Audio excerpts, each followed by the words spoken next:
We need to examine the resources available in the effort to combat human trafficking in every community year-round. Today, we will learn about the complexities of combating human trafficking, the ways the federal government is assisting local law enforcement, and the additional resources that are needed for prevention. How do we make better laws? How do we deliver better federal resources? How do we better provide support for survivors of human trafficking? I look forward to exploring these questions and learning from you as we seek to develop effective solutions. Thank you very much. The chair now recognizes the ranking member of the subcommittee, Mr. Woodall, for any opening statements he wishes to make. Mr. Woodall. Thank you, Madam Chair, and thank you for your leadership on the issue. Thank you to Mr. Hastings for bringing us all together. You've got the Super Bowl coming. We, of course, in Atlanta had the Super Bowl going, and the kind of collaboration that came together in my home state is something that I'm just incredibly proud of. I wish we didn't have to come together in that way, and I know we can always do better, and so I'm very pleased that we've got such a distinguished panel to talk about that. You all don't know, but generally sitting in those chairs, we've got the chairman and ranking members of whatever the committee of jurisdiction is. Ordinarily, we don't have outside witnesses. The folks who testify in the Rules Committee are the chairman who's bringing legislation and the ranking member who is either collaborating on that legislation or vehemently opposed to that legislation. So often we have a partisan conversation from that table. I'm so looking forward today to a nonpartisan issue, something that we're all invested in. We may come to it from a different perspective, but we all have the same goal in mind, and that's certainly the way that Secretary Shalala has led in her time here on this committee, and I look forward to that leadership today. If Miami needs any advice and counsel, I don't want you to feel shy about coming to Atlanta. When it comes time to introduce our witnesses, I brought one of our very best from Atlanta up, a gentleman who leads an absolutely fabulous organization that has a tremendous record of partnership. But I don't want to spend any more time hearing from someone who doesn't have expertise in this area. I'd love to hear from folks who do, so I yield back. Thank you. Chairman McGovern. Chairman McGovern. Well, thank you. I want to thank both Chairman Hastings and Representative Shalala for bringing us together today on this very important issue. Chairman Hastings has been a leader in this fight against human trafficking for much of his career, using his other chairmanship at the Helsinki Commission to make a difference on an issue as difficult, complex, horrifying, and important as this one. And I want to thank him for his leadership. And I also want to thank Representative Shalala for putting together this incredibly talented panel to help us at the Rules Committee learn about human trafficking nationally, but also as it impacts her district in Miami, Florida. You know, like Mr. Hastings, I have another chairmanship as well. I serve as the co-chair of the Tom Lantos Human Rights Commission with my colleague from New Jersey, Congressman Chris Smith. And through that chairman, and believe it or not, this chairmanship too, I work every day to promote these goals that every person must be free, free of persecution, free from manipulation, and free from coercion. And every person deserves dignity, respect, and autonomy to achieve the destiny of their choosing. And all of us, every single one of us, plays a role in achieving a freer, fairer world. And so to our witnesses, I want to thank you for the work you do to end human trafficking and to help survivors reclaim and re-engineer their lives. There is hope in this story, and I thank you for sharing it with us. When any major event like the Super Bowl comes to town, federal attention and resources flow into the community. And it's important for Congress to understand the role our federal agencies play, how federal resources are assisting local communities, and how we can do more together to stop human trafficking. It's also important that we understand that human trafficking is a 365-day-a-year problem that requires a 365-day-a-year solution. We also know that human trafficking is a complex issue. As we here in Congress work to find solutions, we would be well served to ask ourselves how our silos might inhibit our thinking about how to direct resources to help communities address trafficking. And so again, this is an incredibly important topic, and I think we are all grateful that you have come here to give us your expertise and advice. So thank you, and I yield back. Thank you. Okay. Thank you, Mr. Chairman. And I wish to especially thank my distinguished colleague, Ms. Shalala, when I see the person I call Donna all the time, I think of all the titles that she has, president and secretary and now Congress people and whatever. It's sort of like at one point I was a judge and I was a lawyer and I had letters of doctorate, and people would ask me, say, what do you want to call me? I said, just call me often. That's all. And so that's what we do with her.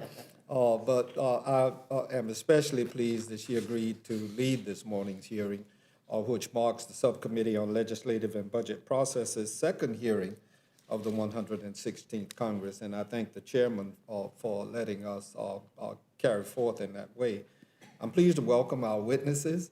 I don't know all of you. I know the reputation of two of you, and I know one of you very well, who hasn't aged a bit, and I'm jealous, Catherine Rundle Fernandez. I'm pleased to welcome them and grateful that they're here. We will hear from a number of experts, so I'll keep my remarks brief. We're here today to address human trafficking around major events like the Super Bowl, and not meant to correct you very much, Madam Secretary, but you said the Super Bowl is one day a year. I've been at parties for the Super Bowl a week in advance and got hung over and was a week later as well. But we do need cross-jurisdictional solutions. And this morning's hearing is going to focus on the complexities of combating human trafficking and ways the federal government is assisting local law enforcement and additional resources needed to increase prevention. The need for Congress to prioritize fighting this heinous form of modern-day slavery is urgently clear. The United States has one of the highest rates of human trafficking in the world. But this is a local, not just a global problem.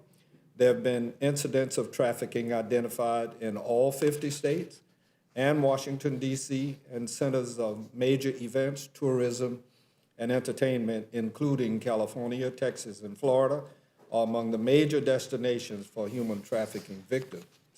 I'm painfully aware that my home state of Florida is facing this epidemic on a daily basis, and have long fought to boost both awareness and prevention efforts for this very reason. And the state attorney of Miami has done some forward-leaning things that I'm sure she's going to tell us about at the instance of working with the Attorney General of the state of Florida. They did some incredible work and stood up a building even. It's estimated that half of Florida's trafficking victims are under 18 years old. With children from high-risk backgrounds being the most vulnerable to exploitation and trafficking.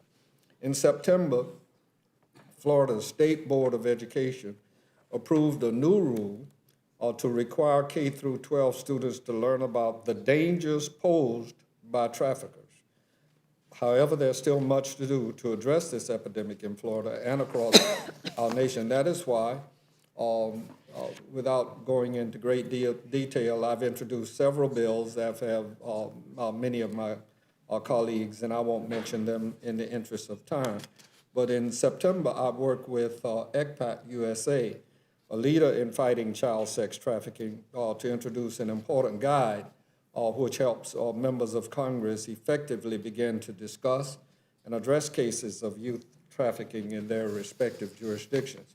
As presentations for the Super Bowl continue in Miami, it's imperative that we do everything we can to better understand how we can protect our communities and our children from the horrors and trauma of human trafficking. Today's hearing is a vital step in that direction. And Madam Chair, with your permission, I'd like to introduce into the record a statement of our colleague, Debbie Wasserman Schultz, and also her statement in support of the effort that she has made. Our state saw hundreds of trafficking cases last year, she says, and South Florida is one of the worst epicenters for this heinous crime. The Congresswoman is currently working on legislation which mandates trafficking awareness and intervention trainings to hotel employees And a footnote right there, this isn't only in hotels. We need to pay attention to other places where this activity flourishes, particularly around bars. And it also requires the development and display of public materials on human trafficking in lodging facilities. Most importantly, it will include a provision of enforcement so that hotels will be held accountable or have an opportunity to amend their wrongdoings. With no objection, I would like to formally enter the statement for the record. Without objection. Thank you very much, Madam Chair. Dr. Burgess? Thank you, Chairman Shalala. I apologize, I am going to have to go to another meeting. But I did want to, and I will submit these questions in writing, but I wanted to speak to them just if I could to give you some context and background. Like Mr. Hastings, until last year, I was on the Helsinki Commission. I was removed because we lost a seat, because we lost members of the House. Long story. But part of that time, Mr. Hastings is quite correct.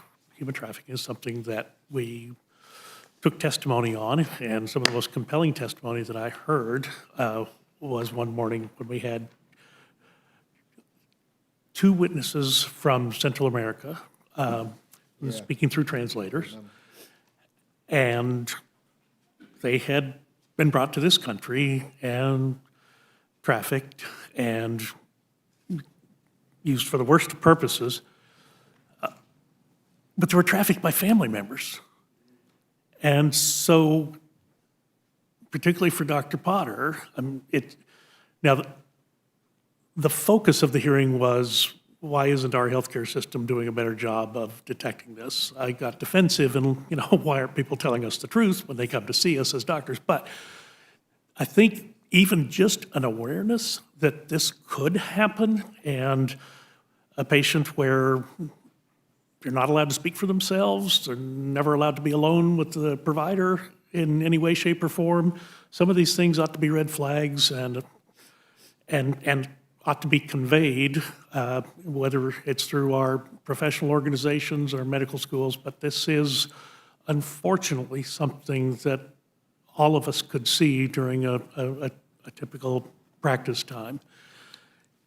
And Mr. Rogers, again, just the same thing. I mean, these were ladies who were trafficked by transnational gangs, but then their family members were involved in their trafficking. And I hope, I won't be here, but I will look forward to your testimony on how we're able to perhaps deal with that and intercept that. So thank you, Madam Chairman. I'll yield back. Mr. Morelli?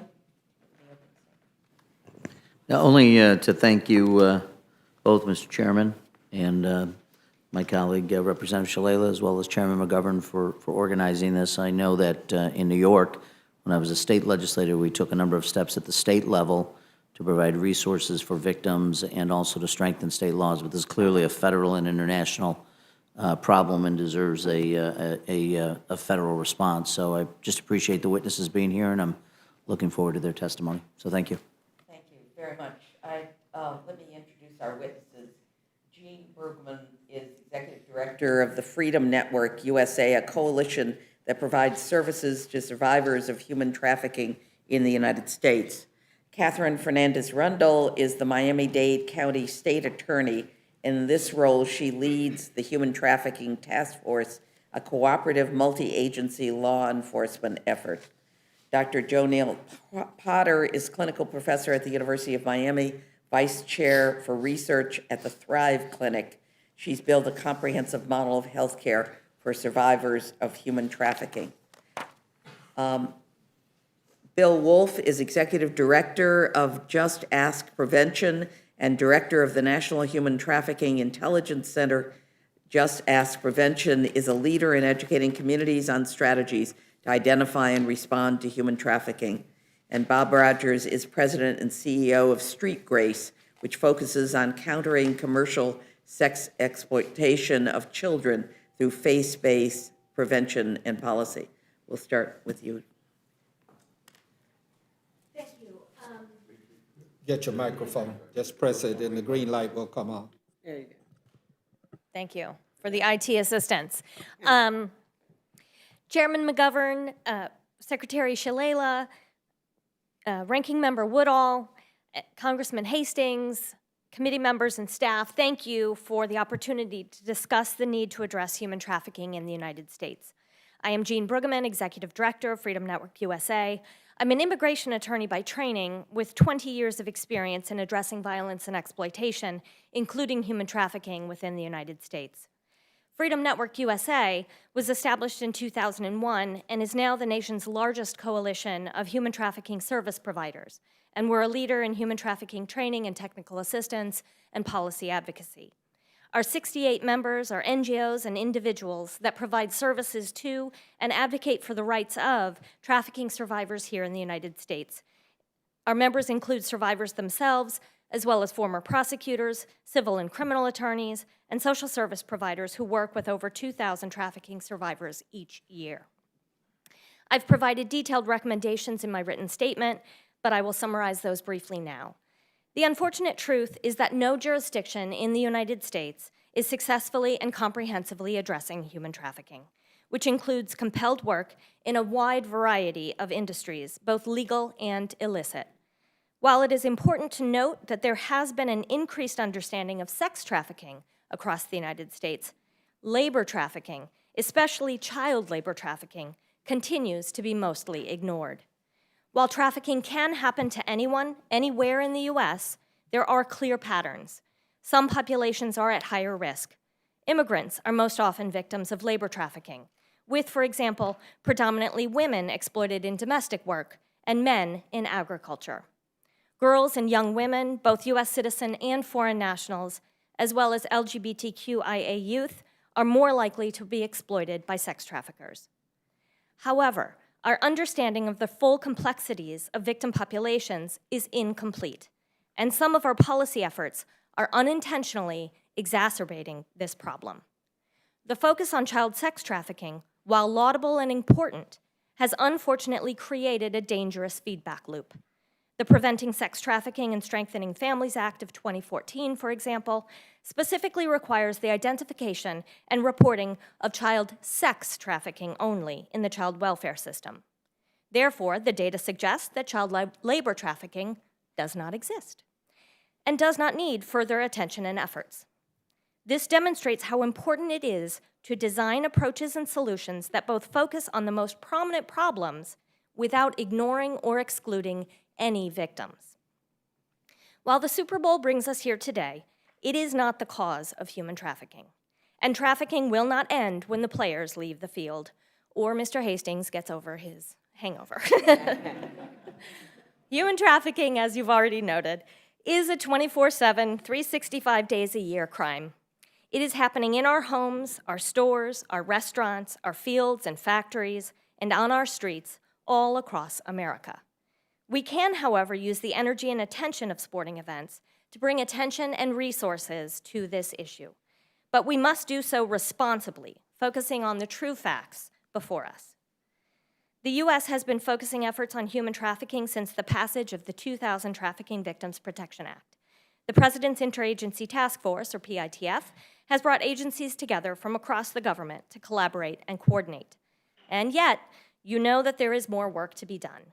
Funding for services for trafficking survivors has increased from the initial authorizations of about $5 million each for DOJ and HHS to over $100 million for 2020. Investigations and prosecutions are up, with state laws allowing for more jurisdictions to bring cases. However, services continue to be insufficient and focus on short-term services instead of long-term recovery. Prosecutions of labor trafficking are stagnant at best, and too often law enforcement resources designated for sex trafficking are squandered on arresting sex workers and buyers without identifying a single trafficking victim or the high-level traffickers who remain in operation. Survivors continue to be arrested for the crimes they commit that their traffickers have forced them to commit, only to be then trapped in a cycle of dependency and poverty by those criminal records while they are denied legal relief from these charges. We have also failed to address primary prevention in a comprehensive way, to change the factors that are putting people at high risk of human trafficking.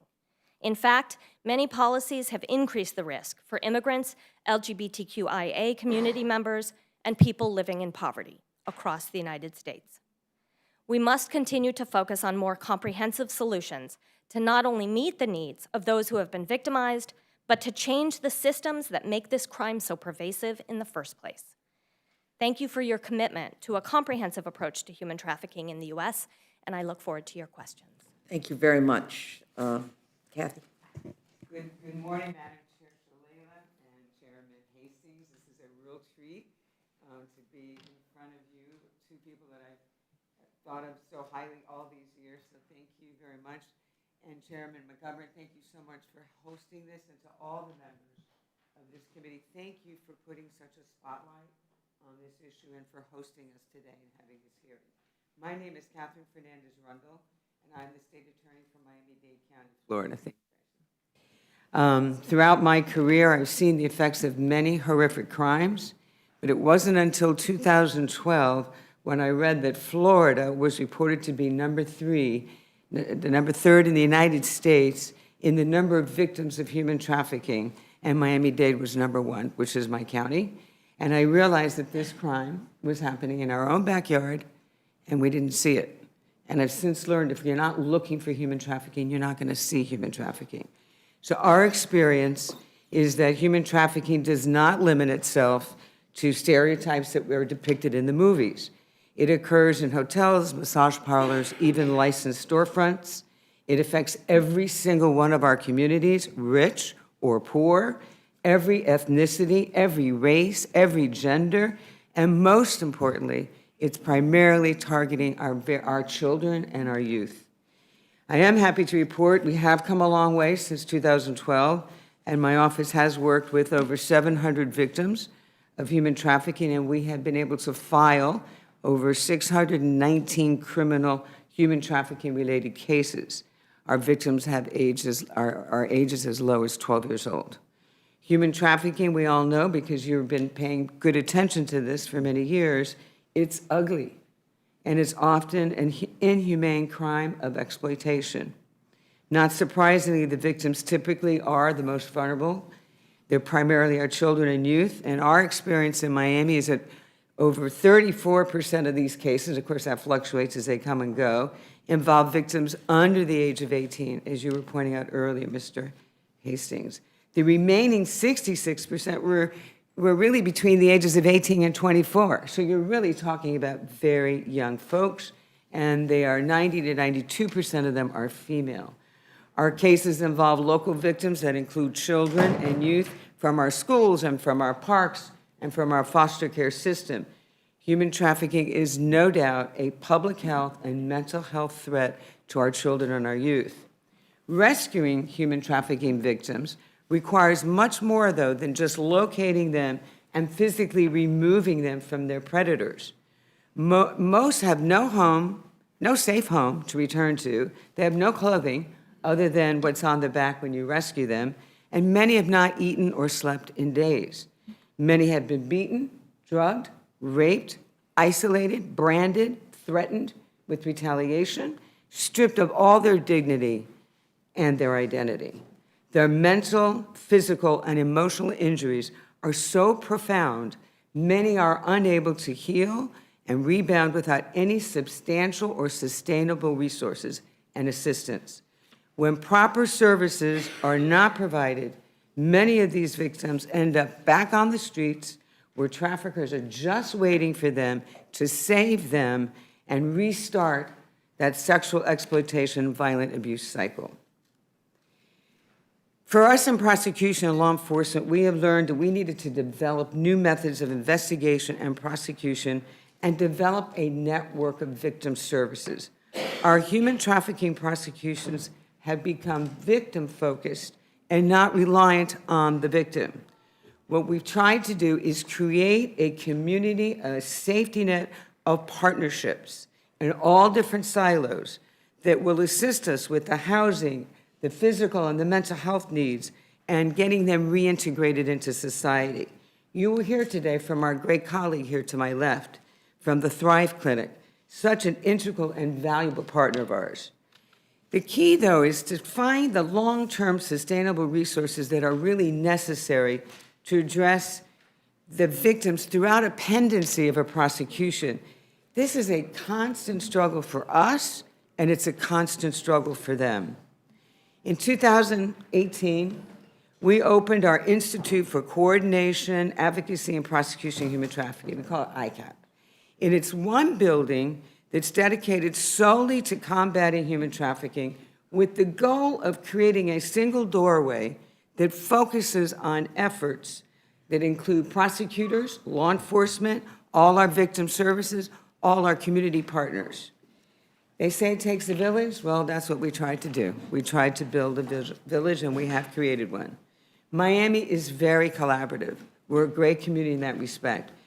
But we would not have become a national model without all our community service providers. It's not just about law enforcement.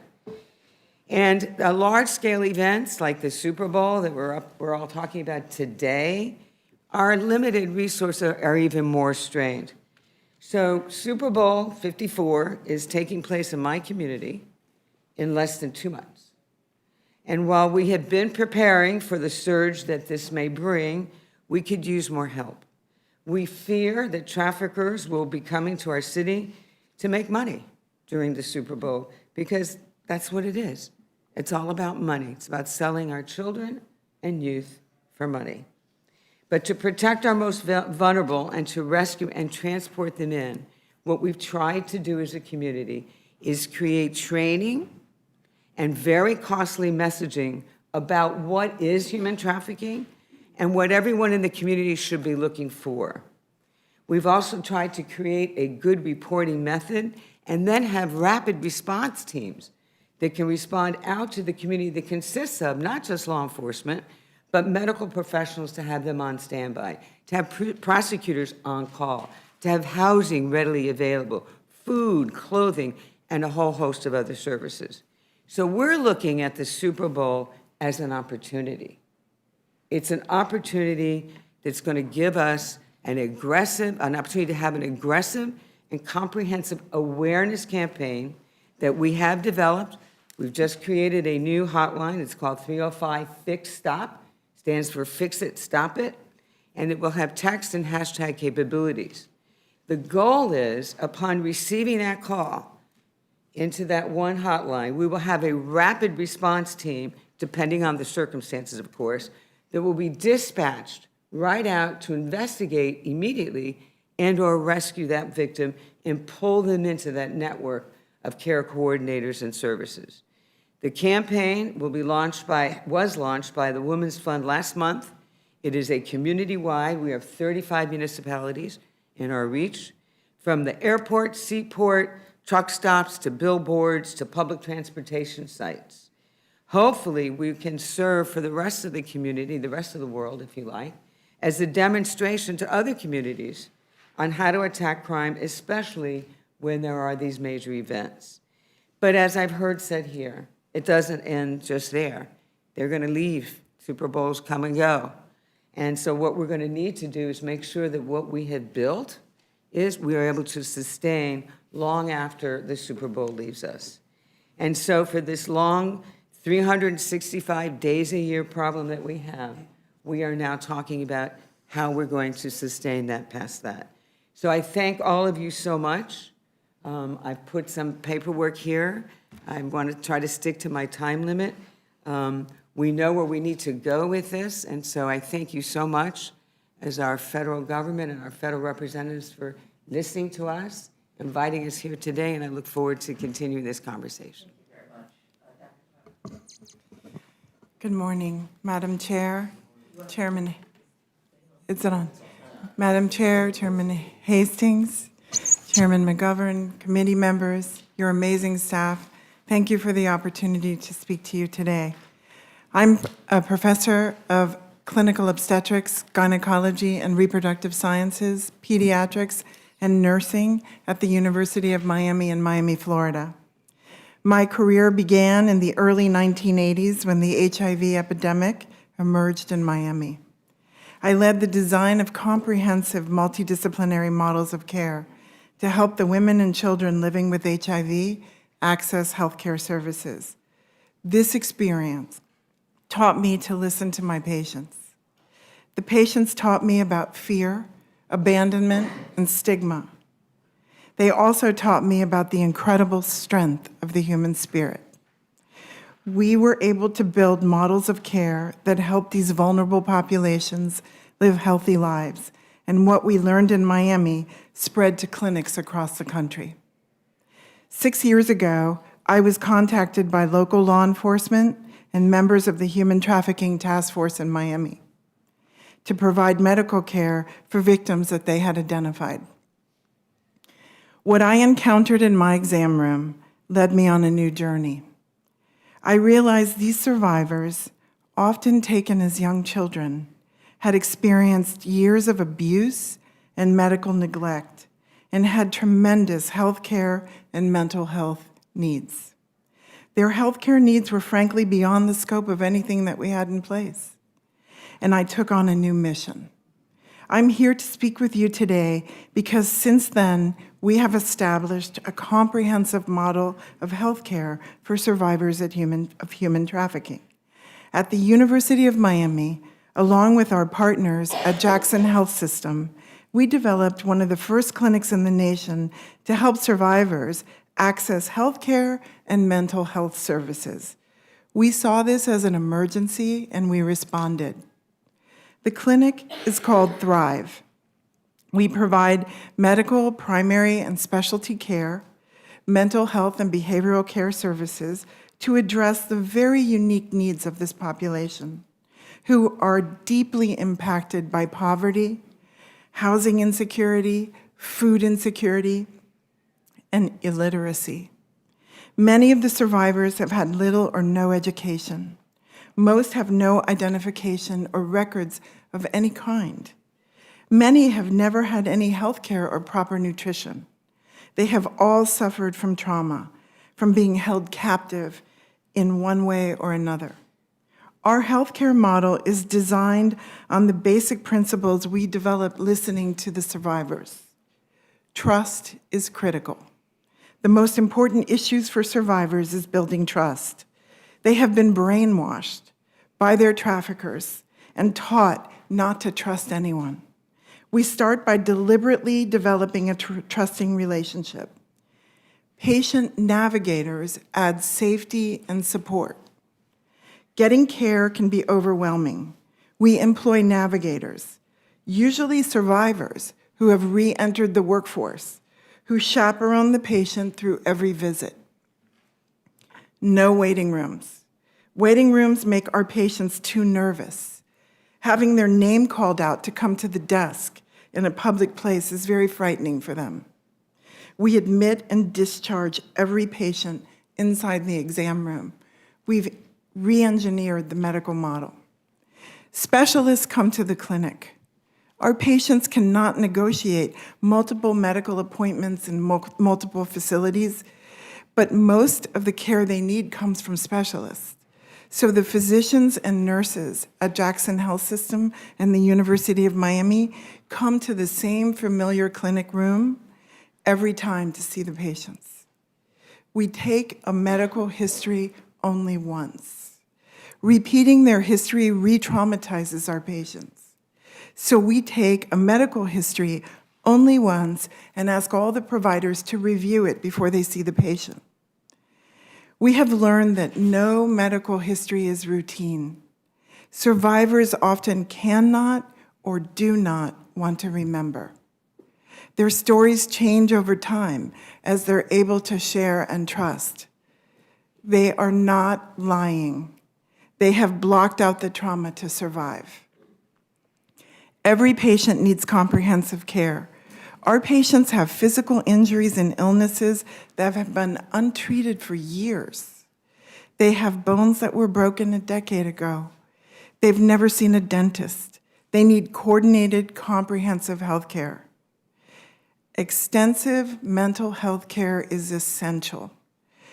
All of our patients, every one of them, has post-traumatic stress with all of the classic symptoms: flashbacks, nightmares, anxiety, depression, suicide attempts.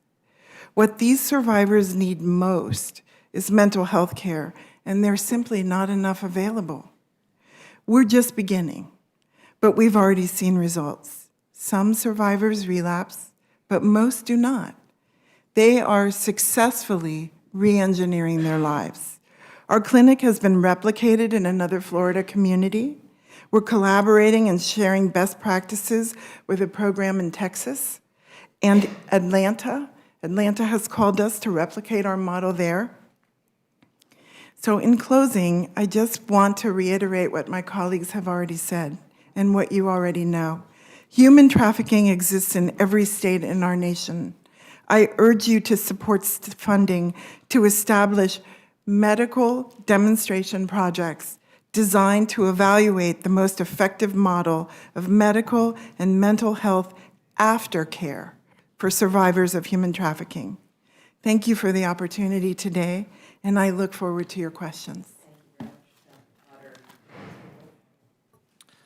Madam Chair, honorable members, good morning. It is indeed a privilege to be here sitting next to these highly respected experts in the field of human trafficking, and quite humbling. I started my career almost 20 years ago as a Fairfax County police officer, first working as a patrol officer, then graduating to a detective assigned to work in the Gang Investigations Unit. It was during the course of one of my investigations into the notorious MS-13 gang that I first encountered human trafficking. My experience was similar to so many other law enforcement officers when they encounter their first case. I had no idea what I was looking at. As I became aware of what I would later learn was human trafficking, my initial belief was that it was just prostitution.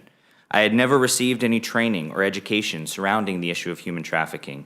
Those words had not been a part of my academy instruction, and so the concept was quite foreign, much like I believed something such as human trafficking was simply a foreign problem.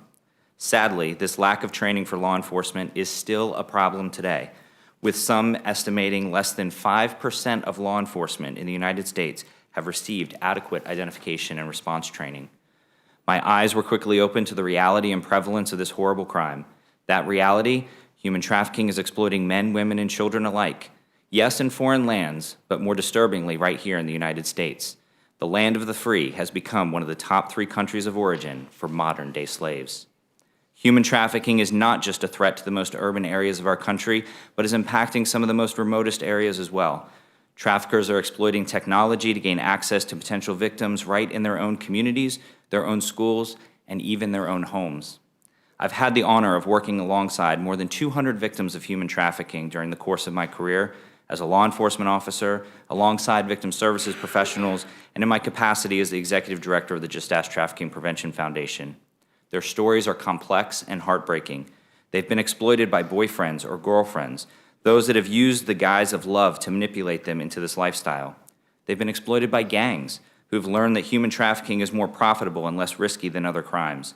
They've been exploited by lures of employment, and even in some cases, by their own family members. I'd like to recognize my friend and a member of the Just Ask Board of Directors, Barbara Wilson, who's with us here today. Ms. Wilson is a survivor of sex trafficking here in the United States. Starting at the age of 12, Barbara was sex trafficked by her own mother, enduring abuse and exploitation and ultimately running away from home, only to be taken advantage of by many others. She became addicted to drugs and survived on the street for many years until she was finally able to pull herself out of that situation. Barbara is more than a survivor. She is a thriver. She has gone on to become a successful woman with a beautiful daughter and enviable career. But Barbara did not have anyone to turn to during her exploitation. She didn't know where to go, and because of that, I would say that at a minimum, we as a society were complicit in her exploitation. I'm also honored to have here with me Susan Young, who serves as the director of our parent coalition to end human trafficking.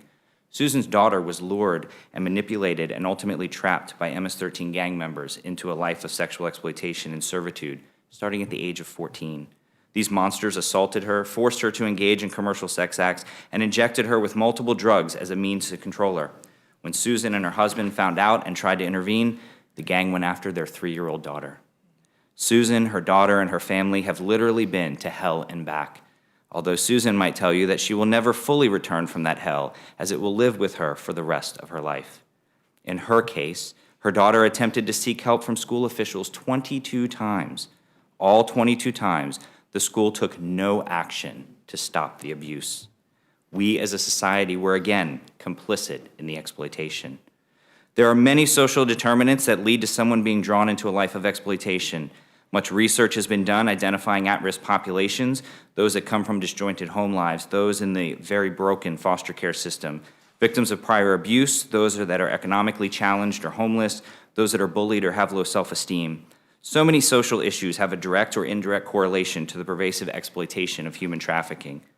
One social issue in particular is that of the opioid epidemic. Drugs have become inextricably linked to human trafficking. Traffickers use these drugs to manipulate, control, and trap victims. In even more disturbing cases, adults, parents, will become addicted to these drugs and then sell their own children in order to fuel that addiction.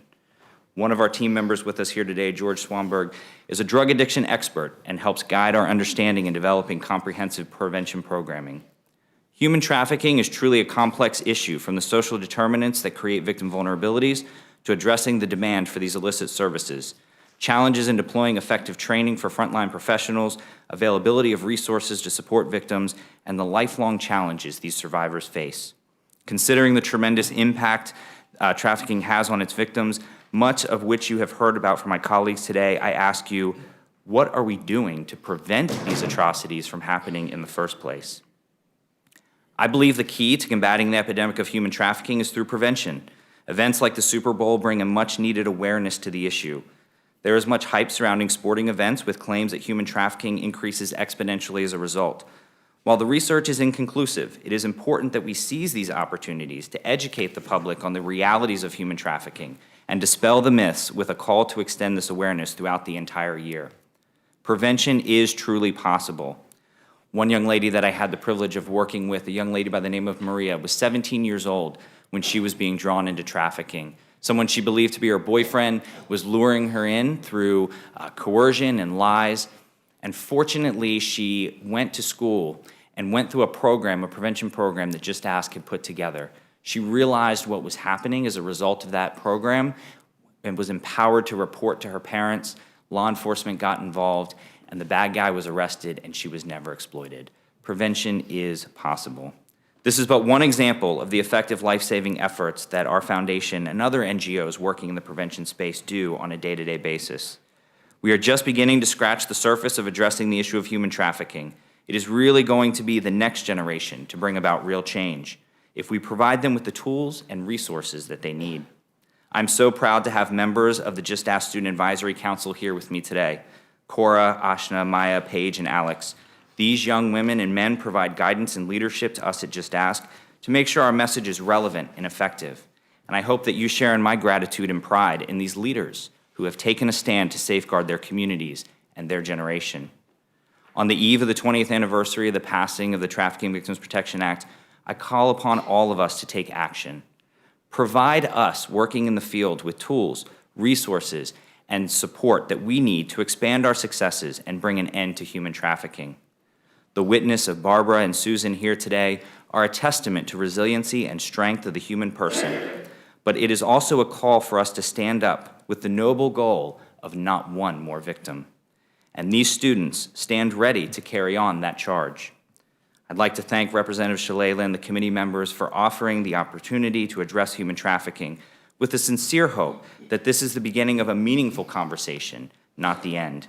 We can end this if we would help these students who are willing to stand up and do something. I commend you all for your commitment to safeguarding our communities and look forward to an ongoing partnership. And if I may, just for the record, offer my daughter Emma a happy 11th birthday today. Thank you. Thank you, Mr. Wolf. Thanks for bringing your posse with you. Yeah. Mr. Rogers. Yes. Madam Chair, honorable members of the committee, good morning. Thank you for the opportunity to be with you today addressing the issue of sex trafficking. I know we can all agree it's a shame that organizations like these and Street Grace have to exist and that these conversations are even necessary. However, for Street Grace and many of the organizations in the fight, there is good news. We have never been more encouraged. Together, we are making meaningful and we are making measurable progress. I'm grateful for the committee's willingness to deal with this issue directly and at the highest levels to keep it in the forefront. This is how real progress is made. I've never met anyone in favor of sex trafficking, but I meet people every day who aren't aware of what it is, and they're not aware that it's occurring in their neighborhoods and in their communities. My exposure came as a graduate university president, but today I have the distinct honor of serving as the president and CEO of Street Grace. We were launched in 2008 as a result of the faith community coming together with a collaborative response for the growing issue of sex trafficking, child sex trafficking in Atlanta and throughout the state of Georgia. Today we have offices in 4 states, and over the last 2 years have partnered with more than 10 attorney generals around the country. We are led and informed by a survivor advisory board that puts their hands, their eyes, and their life experience on everything that we do. Since context matters, I thought it would be important for you to know the lens that we see the issue through. 1, we are Christ-centered. 2, we are child-focused. And 3, we are demand-centric. Additionally, all of our initiatives rest on at least one of 3 pillars: prevention and protection of children. Every year, especially the last 3 years, we've had the opportunity to speak and present and educate 50 to 75,000 kids a year between the ages of 12 and 18. It is a remarkably powerful thing when you are sitting with a middle school or a high school student and you give language to this part of life and these things that can happen, and you see a light bulb and a connection come on. We follow the old adage that the eyes can't see what the brain doesn't know. Second is policy. Street Grace is a leader in local and national policy recommendations that create a better framework for law enforcement to make arrests and for those that can be successfully prosecuted. Also focusing on and continuing to create access to care for those who have been victimized by this crime, while ensuring that the perpetrators, both the traffickers and the buyers of sex, who are also traffickers, face appropriate convictions and sentencing. And third, pursuit, including the use of artificial intelligence and learning chatbots. As we sit here this morning, we have technology that's deployed in 15 cities and 8 states of identifying bad actors who are attempting to purchase sex with children and disrupting those transactions. And let's be really clear, I don't mean to be offensive or disrespectful in any way, but I think it's very important that we call it what it is. Child sex trafficking is the exchange of something of value or money to rape a child. It must be stopped, and no child deserves this. I also mentioned, though, that this was an encouraging time to be in the fight against sex trafficking. I would like to briefly highlight a couple of those reasons. I'm happy to comment further during the Q&A if necessary.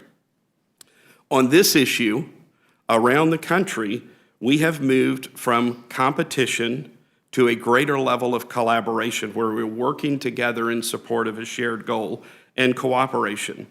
It's occurring between government, local, state, and federal, NGOs, law enforcement, corporations, the academy, faith communities, community groups, and more.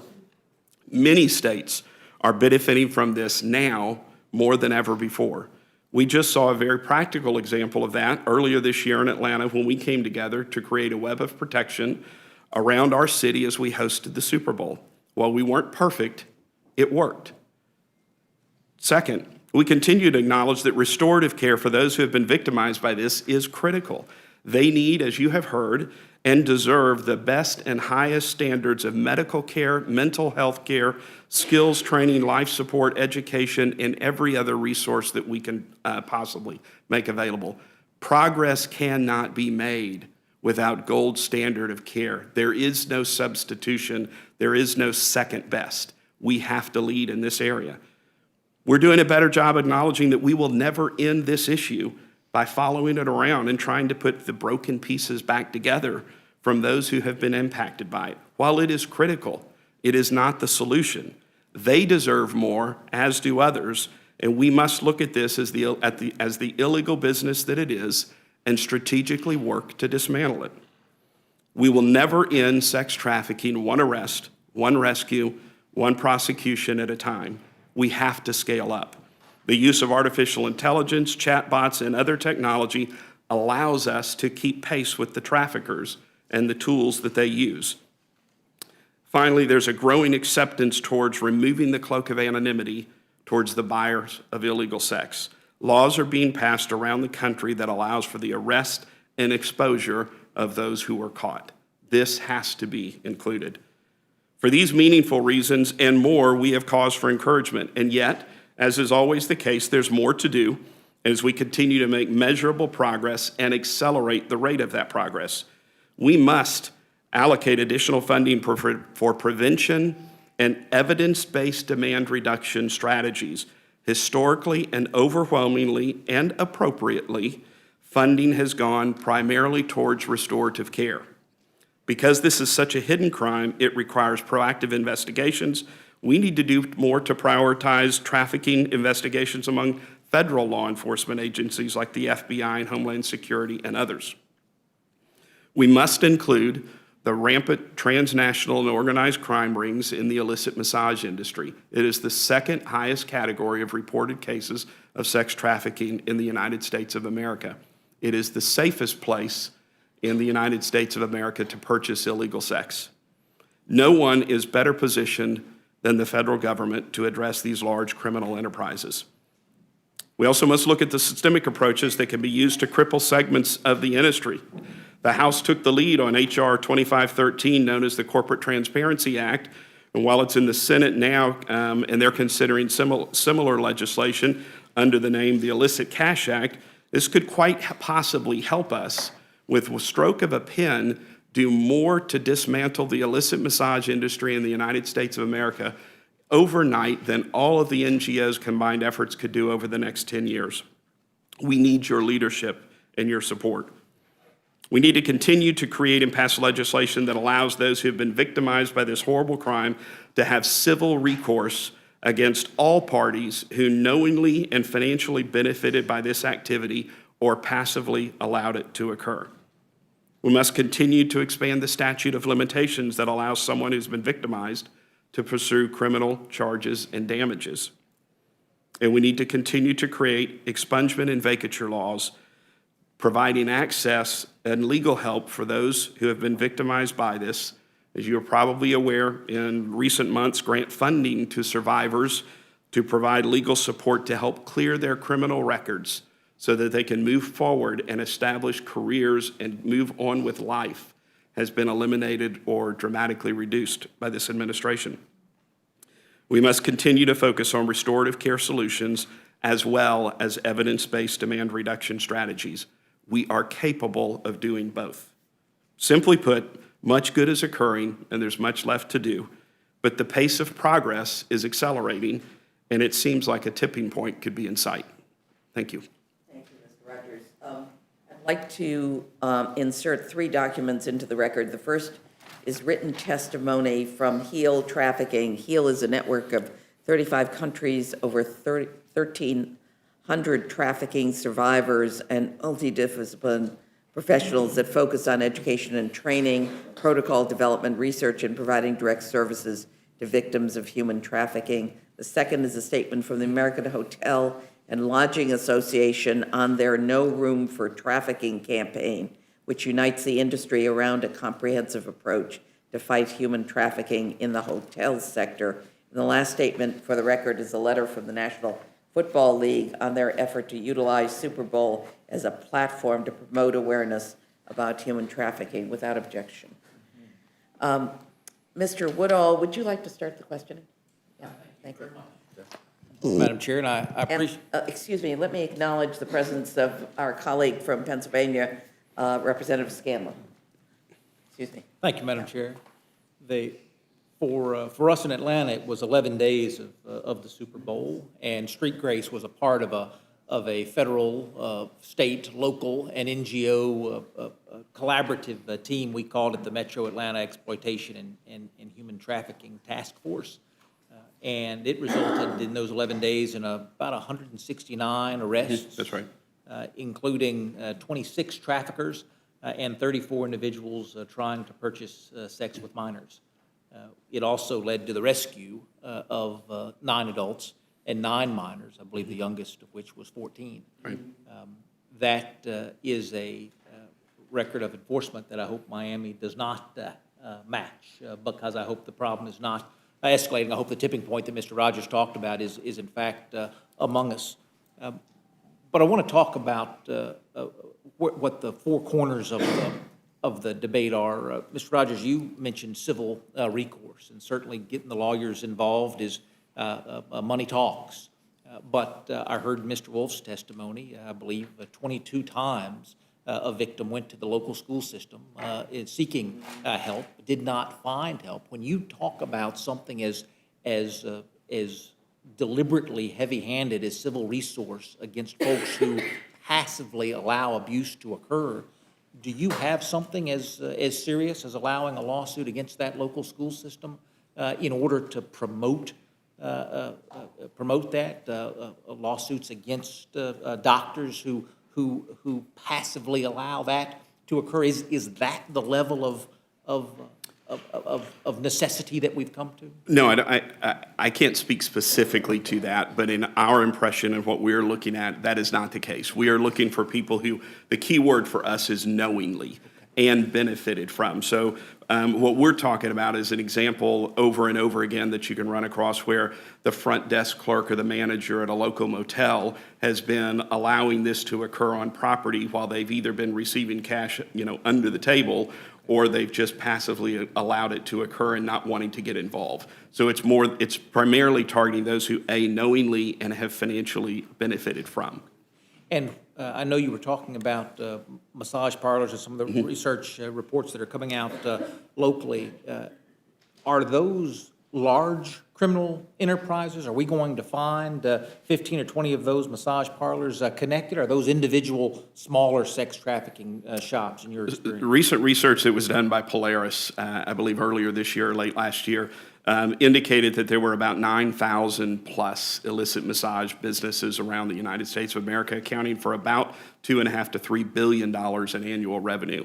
Those are overwhelmingly owned by more, the individual owner, whoever that might be, owns more than one, and they also have likely two of at least one of three businesses: a dry cleaners, a laundromat, a restaurant, or a nail salon, and that's where they funnel and traffic the illegal money that comes from. So the majority of them are run by organized crime in some way, shape, or form from our experience. Doctor, I wanted to ask on Dr. Burgess's behalf, you heard him express his concerns about giving that minor time to be alone with the provider to make that report. Do you have, so we can get that on the record, a response to his very serious concern? Absolutely. When Representative Burgess was speaking, I was thinking about his story as a missed opportunity.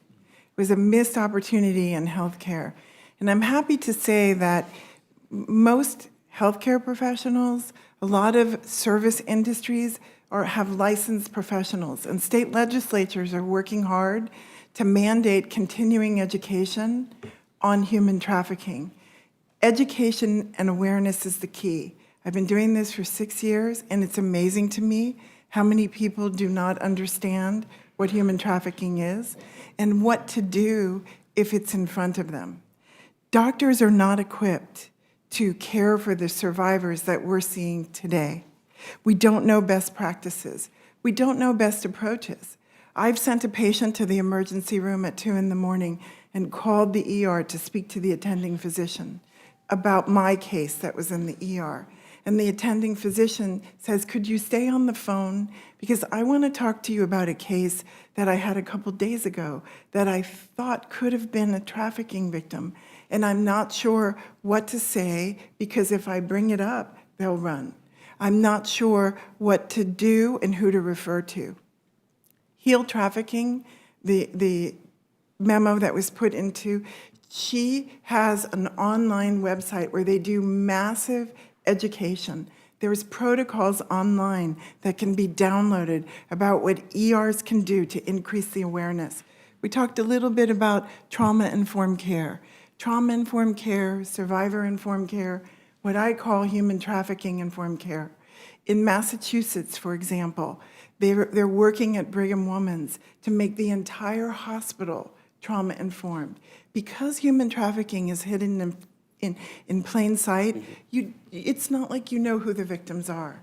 So it's the words that you use and the language that you use as a provider to get to let the patient feel safe. We're all trained to isolate the patient. There's tricks that you can use. If the chaperone won't leave them, you send the patient for an x-ray that's not really ordered. and get them away from the trafficker, and then you put a note in the bathroom and ask them for a sample in the bathroom. So we're learning all of these tricks about how to educate healthcare professionals, but educate the world. Everyone in this room today, all of the stories that you've heard, we're counting on you to go back to your dinner parties, to go back to your families, and tell the stories that you've heard today so that we increase awareness and education and everybody starts to think about the victims, and if they see something, they call the human trafficking hotline. We do spend a lot of time talking about response. During the Super Bowl, every billboard in Atlanta was see something, say something, not in a terrorist context, but in a human trafficking context. It's easier to get dollars out of Congress for a response, because if you see a problem, everybody wants to solve that problem. What I'm hoping you can tell me, to your point, Mr. Rogers, well, to so many of your points, response is critical and must happen, but prevention would have been better. What is the best dollar that we spend so that you don't have a prosecution in your courtroom, so that Fairfax County isn't involved in making arrests, so that we don't get the negative policy feedback loop? It may be different for each of you, but if we know, what is the best dollar we spend on prevention? Kathy? Thank you. It's such a complicated question with a very broad answer, but I think that what you're hearing today is that it's not just one area. Prevention is critical, but prevention happens at different intersections, right? So it can be at the home level, it could be at the neighborhood level, it can be in your doctor's office, it could be your first arrest, it could be the arrest of somebody else, it could be, there's so many intersections that we need to prevent what's happening at each intersection. So it's really all of the above. And one of the things that's so challenging about this area is that it is so complex. And for instance, neuroscience today is teaching me, and I think a lot of us, that what we're dealing with is something that's so neurologically different from what we ever learned about as professionals or had witnessed as professionals. And so now we're all trying to build some trauma-informed responses at all those different intersections so that we can be very preventive, that we can be also very punitive with the traffickers. So what Mr. Rogers, for instance, was describing about massage parlors, that's about money also. But, what he was talking about, if we now know that trauma is so deep and hard for these victims to tell their stories, or like I think one of them said, they're not lying. We now know, because of the new neuroscience, it's only, like 20 years new that we're learning about the brain. We now understand they're not lying, so we don't have to rely on them because they're going to be cross-examined and they're going to be called a liar and mom's not going to believe them and all those horrible things. But what we now can do is we can look at money laundering, for instance. So what Mr. Rogers was talking about is pertinent, I think, to this discussion because we know that we got to take care of that victim, but at the same time, we can go after the traffickers in the massage parlors and their dry cleaners if, in fact, that's where they're laundering their money from those illegal acts. I know that was a long answer, but... So often when folks say it's a complex question, now what that leads me to conclude is that, yes, Miami-Dade's going to have to try something, Gwinnett County's going to try something different, Fairfax is going to try something different, but I'm going to be stuck as a federal legislator responding with that block grant that lets you use it as you see fit. Have you seen, Gina, a place that we've underfunded that you can point to? Well, I think there's many, as you stated, I think there are many levels to what would be effective prevention. I think that there's actually sort of taking a step back even further, going further upstream is where the real work hasn't started. And that involves comprehensive immigration reform. That involves looking at guest worker visas and including visa portability for workers. What we see is that a majority of labor trafficking victims enter on a legal visa that was given to them by the U.S. government that tied them to an employer who then abused them and used the U.S. legal system to entrap them. So when we change the system that the traffickers are using to exploit the workers, then we protect the workers. When we make housing affordable across the country, what we see is that a lot of people who are entrapped in sex trafficking engaged first in sex work in order to pay their rent and pay their medical bills. If they could just pay their rent because housing was affordable, then they wouldn't be put in a desperate situation where they were willing to take employment that was dangerous and difficult. So I think it's actually the fundamentals of keeping our communities safe. And when we keep our communities safe from all sorts of violence and exploitation, that is when we truly protect them from human trafficking as well. It's not as pinpointed, so it is much more difficult to get through Congress. And it's the real work that needs to be done, because I think that's the work that would address the problems that all of us are seeing, where people are being put at risk by systems. Mr. Wolf also mentioned the foster care system. Yep. And the challenge is, what we see is that time and time again, our youth are running away from the foster care system and would prefer to trade sex on the street than to go back to the foster care system. Until we fix that, the kids keep running away from it and into the arms of anyone who will take them.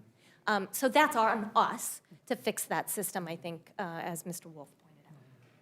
If I may, can I piggyback on that issue of the foster care system? About 45% of our victims, our experience in Miami, come from the foster care system. So when you're talking about prevention, one of the areas that we can have some well-developed preventative strategies would be when they're really, really young in the home, and we start to see that there are dynamics that aren't working, and they're ending up in our foster care system, whether it's temporarily or a couple of weekends, or then it goes to a couple of weeks and a couple of months, and they tend to be runaways and like you say, and throwaways. A lot of them tend to be kids that nobody wants, except these traffickers want them. So, that's another area. I just wanted to piggyback on her talking about the foster care system. I just want to also add, that's about half of the population, but many of my patients are coming from regular suburbia, middle-class homes. They're being lured because they want things, and the traffickers entice them. They will trade sex for phones, things like that, and the internet. The internet is a big problem. We were speaking in Palm Beach, and after we presented some work, a judge raised his hand and he said, that was my granddaughter, right? So they were lured on the internet. So prevention, educating the youth, mandating education about how to stay safe in schools is critical. Mr. Woodall, yes, sir. If I can just respond and add on to what Dr. Potter pointed out, and I think that if you're asking how do we best use our dollars the right way, I think absolutely it's educating our young people. Even though we know that all ages are targeted by traffickers, if we look at it in the sense of inoculating against a particular threat, right, where we can give them that education early on. I've worked with so many victims that came and said, I just didn't know. I didn't know what I was getting myself into, or I didn't know how to describe what was happening to me. I didn't know who to turn to for help. And we've got to put those skills and resources and give those tools to our young people so that they are empowered to be able to stand up and protect themselves and their peers. Education is cheap. I commend Florida for the steps that they have taken to mandate it in their classrooms. But this is something that's called on by the Department of Education. Health and Human Services has asked for this, and yet we're not seeing it get the traction. And many communities around the country say, well, we haven't had that many cases, so do we really need to make this a priority? And I think the answer is yes, and that needs to come from your leadership. Yeah, it's just one quick comment. I agree with everything that my colleagues have said. And so this is not an agreement. If it was my dollar, I would figure out how to divide it amongst education and demand reduction, evidence-based demand reduction. When a buyer of sex has to pause because there's a 50-50 chance that they're going to get caught, it stops. But when there's a 1% chance, that's never going to be me. Yeah, thank you all. Thank you. Thank you, Madam Thank Chair. you. Representative Scanlon. Thank you, Chairwoman Shalala, for convening this subcommittee hearing today, and special thanks to all of you for coming. This is actually something that I had an interest in before coming here for a couple reasons. First off, my district in southeastern Pennsylvania contains all 5 of Philadelphia's professional sports teams, as well as a major international airport, an East Coast port, Amtrak, regional rail, large stretch of I-95. So a lot of infrastructure that can be used to facilitate human trafficking. And the other reason I was interested is because before coming to Congress, I was head of a pro bono program for a large law firm where we provided legal services to a lot of underserved populations, and human victims or survivors of human trafficking were certainly a large part of that. We represented victims from around the world who'd been lured to the U.S. with promises of employment. We represented Order of Catholic nuns who repurposed their convent to become a halfway house or a place of refuge for victims. And we represented foster care youth and other people who our social safety net had failed. So I certainly am aware of the connections and look forward to your helping us figure out what we can do about it. And I'm also grateful to Mr. Woodall because I was aware that Atlanta had really stepped up its game, had seen a lot of the materials in the airport there. So I guess that's another issue for another time. But with regards to the airport, we've heard airports, we've heard stories of from time to time passengers or people in the air industry being able to disrupt trafficking. And I know that there is some federal legislation or regulation that requires some training and posting of signs. But you know, we've seen what happens when there's mandatory training or posting of signs. What can we do to step it up? And I think Ms. Fernandez-Rundle, you might have something on that. Yes, thank you very much for asking that question. I think that anything that we can do in education and awareness is always going to get us much further than any reaction, right? So I think that all the mandatory training that we have now passed in Florida, that you have mandated at the federal level, is all having an impact. I mean, just, you know, somebody pointed out to me 10 years ago when the Super Bowl was in Miami, 10 years ago, the NFL wasn't talking about human trafficking. They're talking about human trafficking.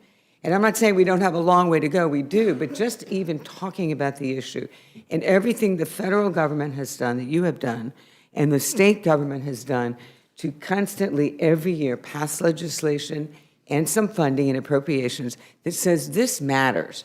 And we want you, hotel industry, and we want you, the education system, and we want you to be talking about training, have curriculums built, medical system. All of the medical professionals in Miami are incredible. They all want to know what are the protocols, what are the standards of care, how do we get involved, what are we going to do when they all come to our emergency rooms, our urgent care centers.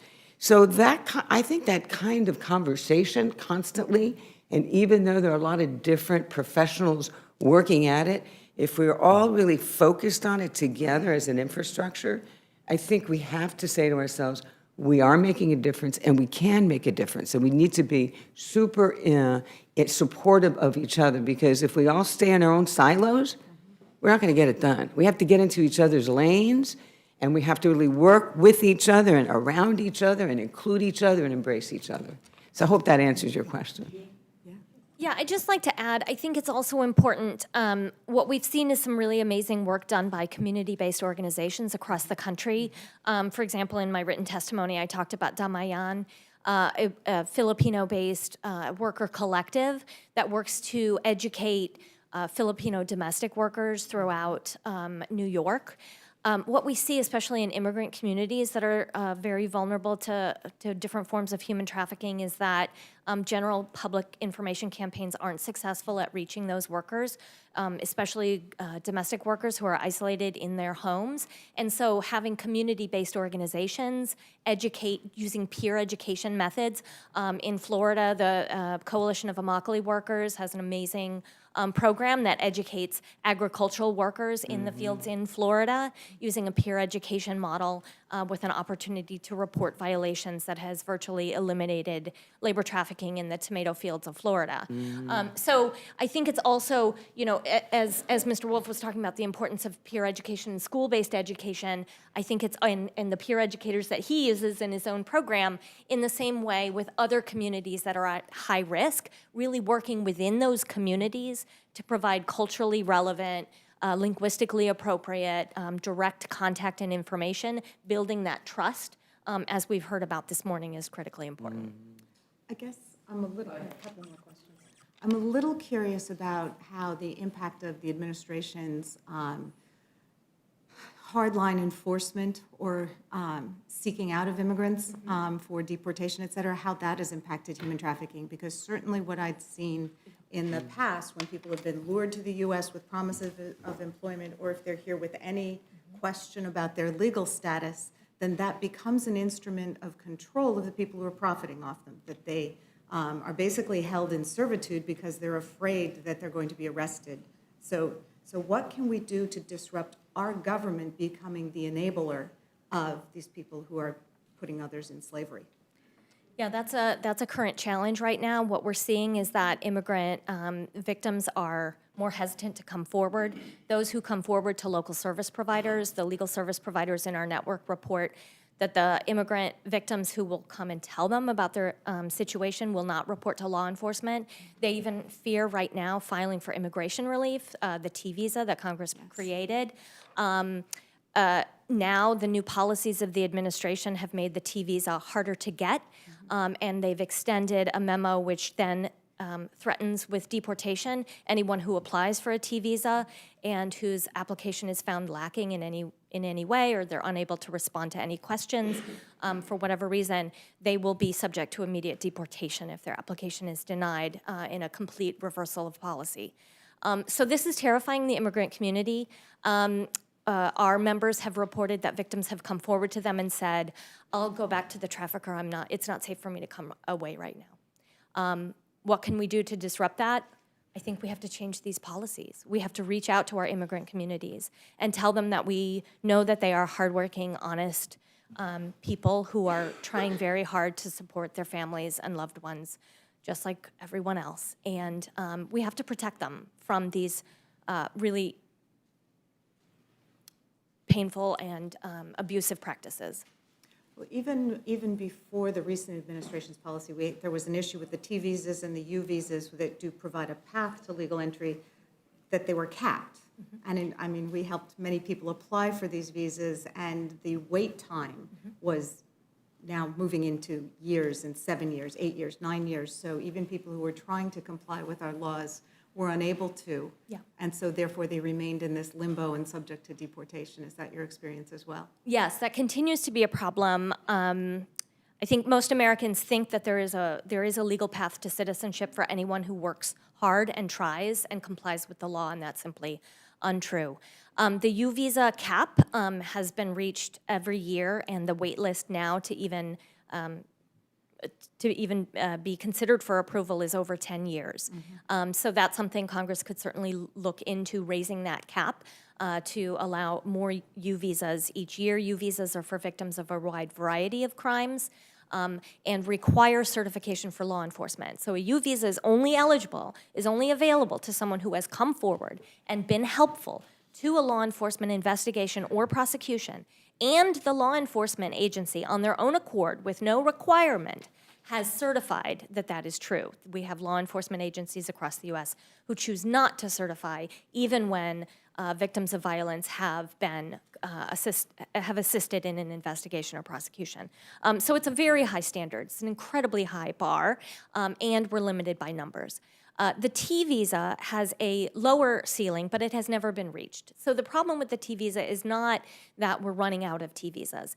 It's that the adjudication process, which used to be completed within 6 to 9 months, if you look at the historical averages that USCIS has published online, is now over 2 years. For that application, we're talking about less than 1,000 applications a year. They've simply made changes to their adjudication process to slow down adjudications of visas, including the T visa, which leaves then victims of trafficking who have come forward, who have put their lives at risk, who have complied with every request of our government in limbo for over 2 years, and then with the threat of deportation hanging over their heads. So those things together are leading to a place where people are unwilling to come forward at this time. So those are all policy changes. That's not a legislative change. It's not needed there. Perhaps some oversight into why the Department of Homeland Security has chosen to make these policy changes specifically against this population might be helpful. Okay, thank you. And one more thing for Mr. Rogers. You mentioned the fact this is more of a domestic enforcement issue, that funding has been withdrawn to help survivors of human trafficking expunge their records so that they can move on from their lives. Can you talk a little bit about that? There were some grants that were available that would allow folks who have come out of the life and been rescued to it to be able to apply for legal support, for funding that would allow them legal support to expunge their records, to erase criminal charges that were against them while this was occurring and they were being victimized, so that they could more swiftly move forward and earn a career, get a job, and transition into a way of supporting and caring for themselves. That is probably, at least in our experience, outside of the mental health issue of it that's an ongoing basis, probably the single greatest challenge that survivors of trafficking face when they're trying to stand on their own 2 feet and move forward, is the financial ability to take care and provide. Okay. Ask Fernando Rendell how you handle that kind of thing. Actually, Florida has the ability in state law to move to vacate a vacatur in other words, to go in and take that record and eliminate it for that person. So we do that as an office if we feel it's appropriate and the victim was coerced, or a lot of the crimes occurred. Robberies is a big one. They'll steal from the person that's buying them. And they might get charged with robbery or theft. And then as we understand that case better, we then have the ability to go with that victim into court and change the record, really eliminate it from the record. And am I correct that some of the funding for that is in the VAWA Act, which hasn't been reauthorized? Is that correct? That's my understanding, yes. Yes, okay. That's the Violence Violence Against Women Against Act, Women which the House passed months ago. Okay. Absolutely. I yield back.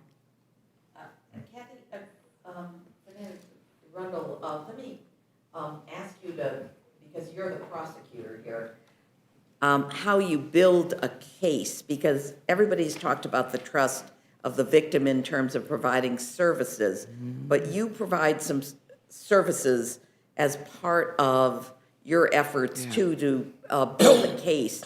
And you mentioned that sometimes you have to build a case without the victim. That's correct. Thank you for asking that question, because it's really the key component to successfully rescuing a victim and having a successful prosecution. So what we have done, our experience has been working, is that the person that builds that initial trust, and I think you've met them because you've been out to our center, are these incredible angels. I don't know where they get the depth of passion to do it, but they're the ones who go out 3 o'clock in the morning and they build a bond with that victim right then and there, and brings them into our center where we're not a shelter, we're an advocacy center, and they can just relax for a few minutes and think about their experience, think about their rescue. And the bond is then with that care coordinator. And that's not a cold police station, it's not somebody in uniform, necessarily, right? We might send an investigator out there. And then with that, once we get him into all the services that we've talked about here, we're then able to, not always, but many times, we're able to convince that victim to move forward with the prosecution. Oftentimes, they run. You could start a prosecution, and they change on you. So that's why in this packet you'll see, I think it's like page 15 of our PowerPoint that we submitted, We look at everything. We go to digital evidence so that we don't have to re-traumatize that victim again, because you've heard us all say this. We now know neurologically that when you are relying on that victim, lots of things are going to happen. They could run on you, they could lie to you, they could be ashamed, they could be all of the above, and so they're not going to come forward. So what we have to do as prosecutors and lawyers and other people in the system, like you were talking about, how do you ask these questions of them? We look to digital evidence. We look at phone records, text messages, hotel records, massage parlors, their financial records. We even now have strip clubs and gentlemen's clubs that are coming to us as a prosecutor's office saying, how can we help you do some undercover operations within our organization? So I don't know if that answers your question, but we've found a pathway that is working for us. And one of the things I think I heard Mr. Woodall talking about is, what's the takeaway here? One of the things that I think we would all like is some research, right, that would tell us, are our strategies working? What are the best evidence-based strategies for prevention, for treatment, for medical services, for trauma treatment, for prosecution, for immigration? What does that look like? What do we need, the takeaways? And I think the federal government can be very helpful to us in looking at some of the different pockets.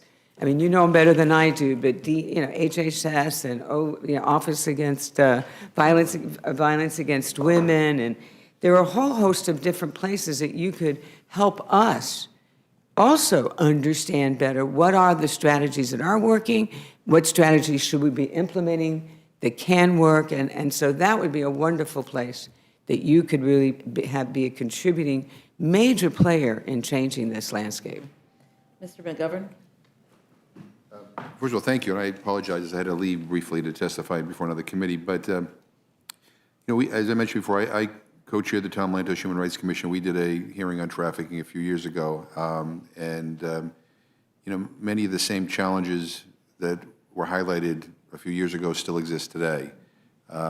This is a complicated issue. It's more than about a block grant, right? It's more than about education and awareness. It's more than about better training doctors. It's more than about, a lot of these things that we have all talked about, more than a study even, right? I mean, although those are all very, very important.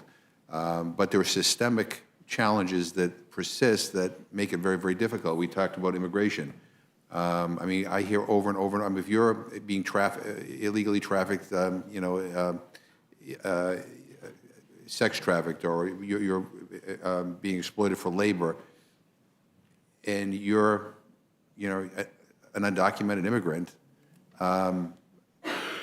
it is, you don't come forward because you will be re-victimized again. You will be deported, and we do not have a system right now, no matter how we want to talk about it, that is at all compassionate when it comes to people who find themselves in that situation. The same with people who are trafficked in sex. Not just undocumented immigrants, but I remember a few years ago, people were saying that the people who were being arrested and prosecuted, were the ones who were being caught in the act, and not the person who was exploiting them. And yeah, you can, and I think there are cases where you can vacate convictions, but those are tough, right? And so, if you don't have access to affordable housing, and you have a kid or two kids you're trying to support, and you get arrested, and then you have a record, who's going to hire you, right? These are, I know they're difficult challenges to try to overcome, but there are systemic problems that need to be overcome. You talked about the affordability of housing and decent work that pays a livable wage, and so we also have to be mindful of that. Passing an additional block grant in and of itself is not going to solve this problem. It may help, it may provide some relief, and even the education and awareness program, will be helpful, but we need to change our system's approach to this, and otherwise it's going to continue to happen because victims don't want to be re-victimized. and they shouldn't be. I mean, so I appreciate all of your testimony here, and I think there's some concrete suggestions that you've passed on to us that I think we can pursue legislatively. But we have to open our eyes a little wider up here too, and not be satisfied that if we do one component here that somehow we've solved the problem.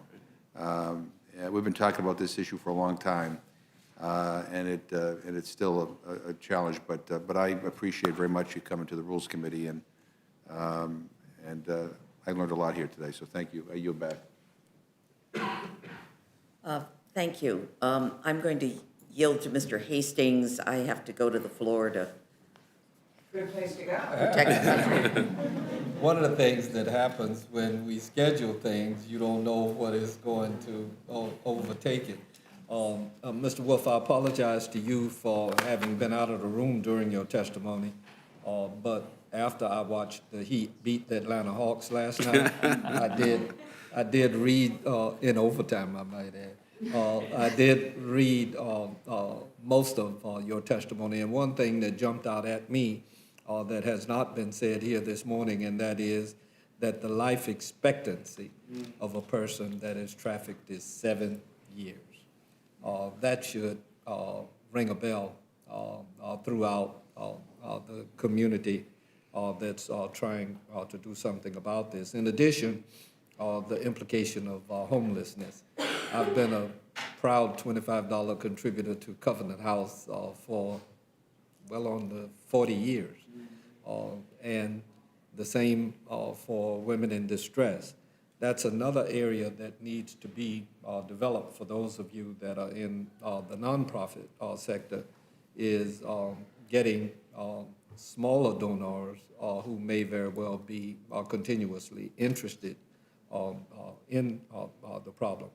The other thing that we haven't talked about, probably won't have a time to, is the implication of drugs writ large, not just opioid, which is the fashion of the day, but prescription drugs.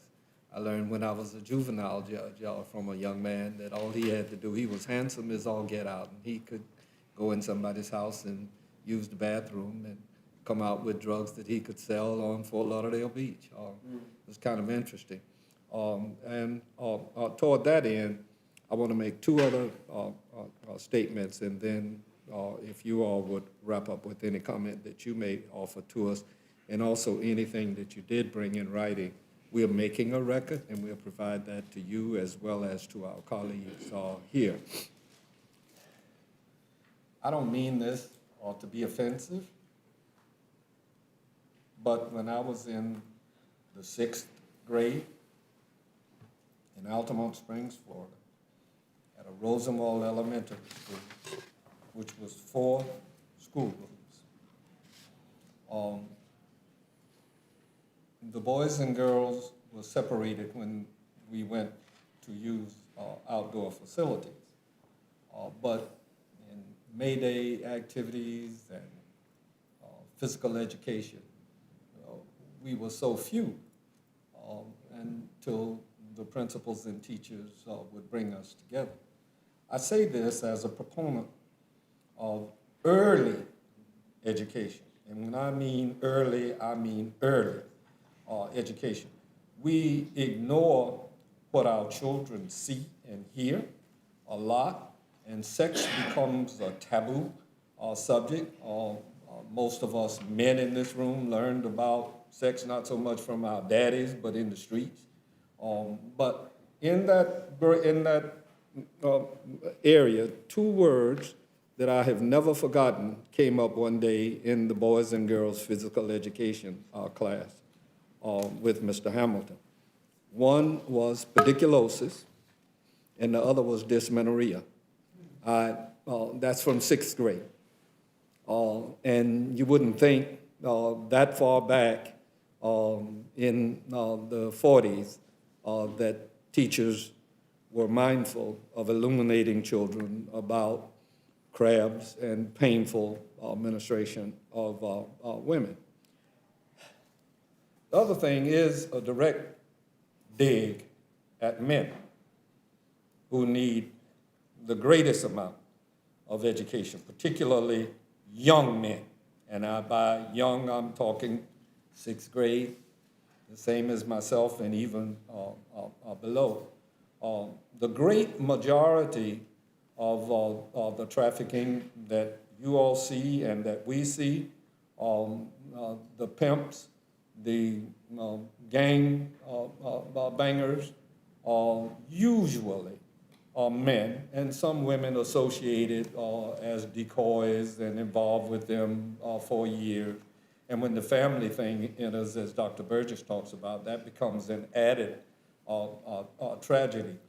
But I am a full proponent of Florida's program and an advocate nationwide. Ms. Scanlon and I are on another JAG, unrelated to trafficking. We believe that we need to restore teaching of civics in our schools.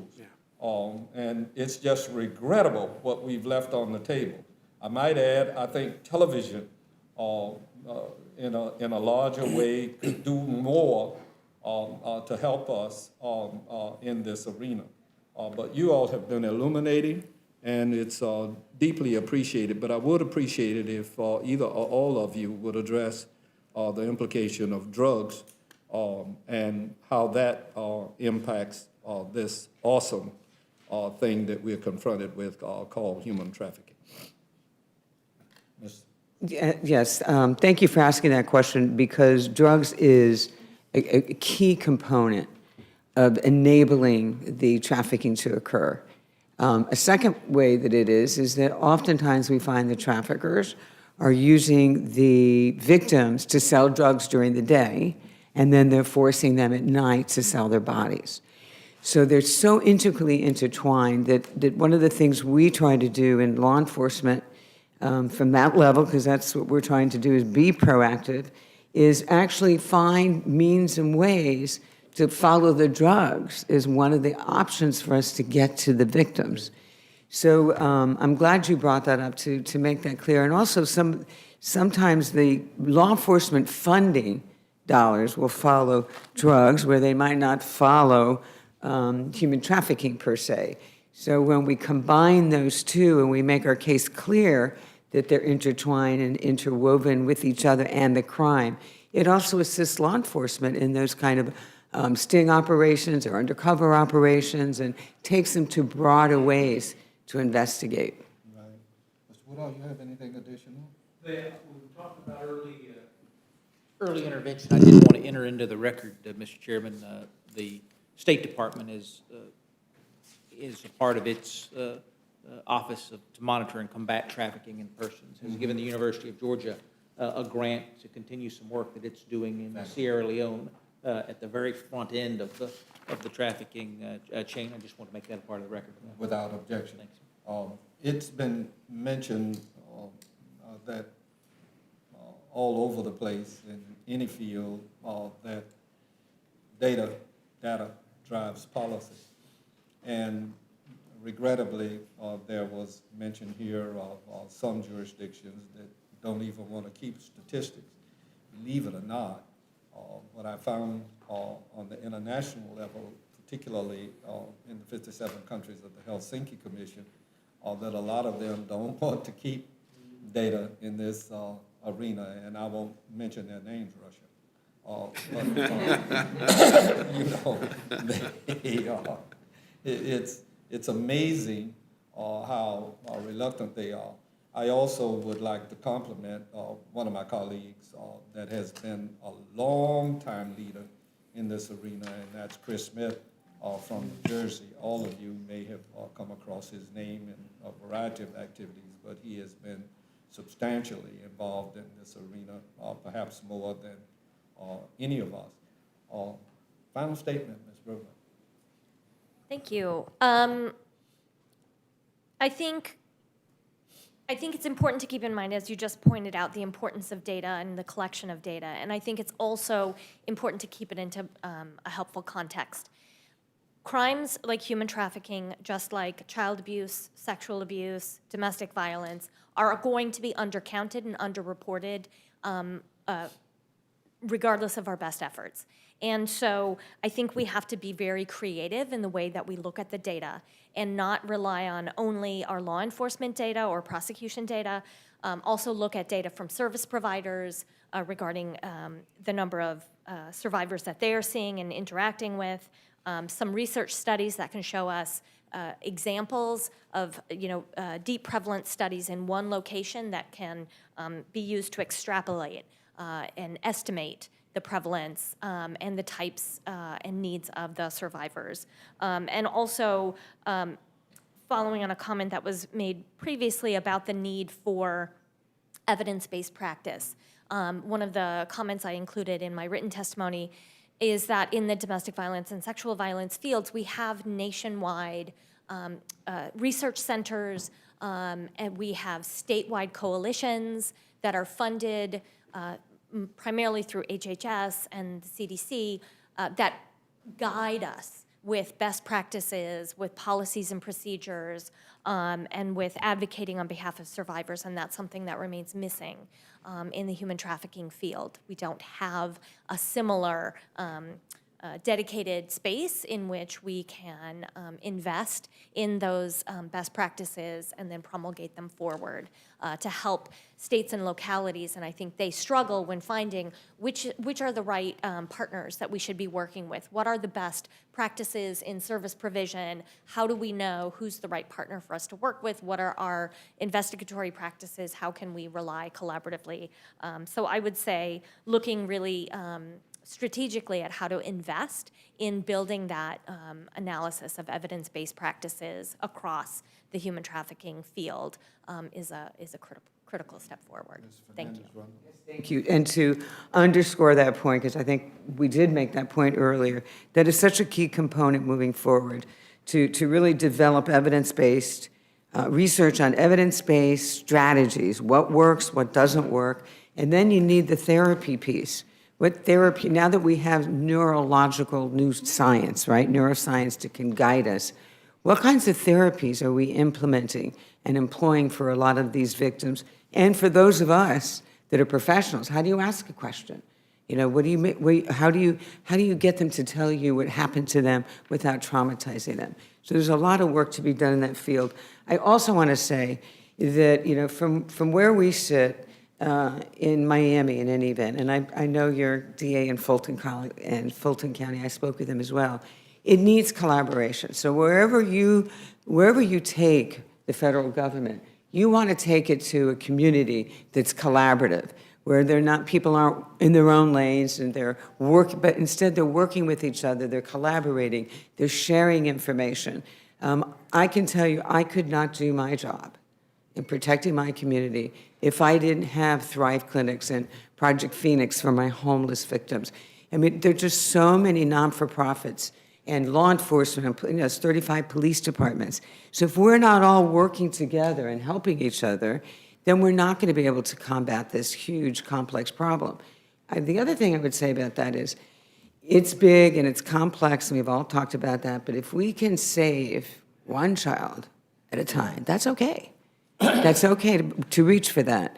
And then in conclusion, what I would ask in furtherance is, you know, you talked about data, Chairman Hastings, and I always listen to you because you're always so wise. One of the things we don't have in local law enforcement, okay, is we don't have a database of sharing intelligence information. So one of the things we find is Miami's a destination city, Orlando is, Las Vegas is, and so they do this circuit. And we may not know what's going on in Las Vegas, our local law enforcement, and they don't know what's going on with us. Why aren't we tracking those bad guys? Why don't we have that intel about who they are and what their patterns and what kinds of victims are they preying on and so on and so forth? That could be something that you could help us develop. And last but not least, I would say that in so many communities, the prosecutor can be galvanizing and maybe and help, especially if it's one that has a lot of different police departments and local and federal law enforcement, If we could empower and give resources to local prosecutors' offices, I think that would go a long way to helping the whole community. Because sometimes that's what they need. They need that courtroom piece, that law enforcement piece, that connector care coordinator piece that will get them to great places like Thrive. And so I think that would be an important thing that you could sort of be a leader on, and getting a message out to all the communities that have prosecutors, both federal and state, you want them to have these kinds of units. And again, I thank you so much for hosting this today, and I hope that if you want to call on us individually at any time, I hope that you will. Thank you. Dr. Potter, I did read late some of your stuff too, and two things jumped out at me, and that was the broken bones and the fact that many of these people, for obvious reasons, are not taken to the dentist. And I can't imagine anything worse than having a toothache and not being able to be treated. There was so much more, but those things jumped out at me. Dr. Potter? So just imagine when you're trying to re-engineer your life and get your life back on track. All of us have been sick. When you're sick and you don't feel good, you can't do much more, right? Right. So thank you for the opportunity to summarize what we've heard today. And I spend a lot of time traveling around the country, educating other health professionals, and honestly, anyone that will listen. And I would like to say that what we heard today about prevention and identifying victims is what I call part one. And what I call part two is the aftercare. And I came today specifically to speak to you about the aftercare. I hope that you have a sense of what a great partnership we have with law enforcement, Homeland Security, our state and federal prosecutors, and the major tertiary care center and the health systems that we have in South Florida. We work hand in hand on this issue, and I hope that was clear to all of you today. Almost all of our referrals, and the reason why I'm here today is because of law enforcement. They came to me with survivors and said, we need your help. And as Ms. Rundle pointed out, they come with nothing, just the clothes on their back. They have no friends, they have no family, they have no one. And in terms of what they need, we know that there is a lot of work to do, a lot of evidence-based medicine that needs to be done to develop a standard of care, primarily for the behavioral health care needs that they have. The physical stuff is pretty straightforward. We just need access to multi-specialties. They have head injuries. I have a patient right now with amnesia because she was beat with the gun, and so neurology and all of that technology we have, and we can help them if we had models of care in place. The needs of the survivors are very complex in terms of healthcare and behavioral health, and most of them have been getting their episodic healthcare in emergency rooms. And it's not effective, and it's at great financial cost. We have just done research on our emergency room, looking at the victims and how often they access the ER before and after Thrive. And we've reduced the emergency room visits by 50%. And it's a huge cost saving to the health systems by just establishing a primary care clinic. When you talk about if you had $1, how would you break it up? I say 50 cents for part one and 50 cents for part two. We can build, if we believe that demonstration projects can help establish standards of care for survivors, and they can be replicated in every city in this country, at least the principles that I presented here, so that all practitioners who come into contact with a victim or a potential victim know what to say and know what to do to help them achieve wellness. Thank you so much. Thank you, Mr. Hastings. And I just want to echo all the comments that you made relative to education, and the younger, the better. I couldn't have said it any better myself, and I appreciate your comments very much.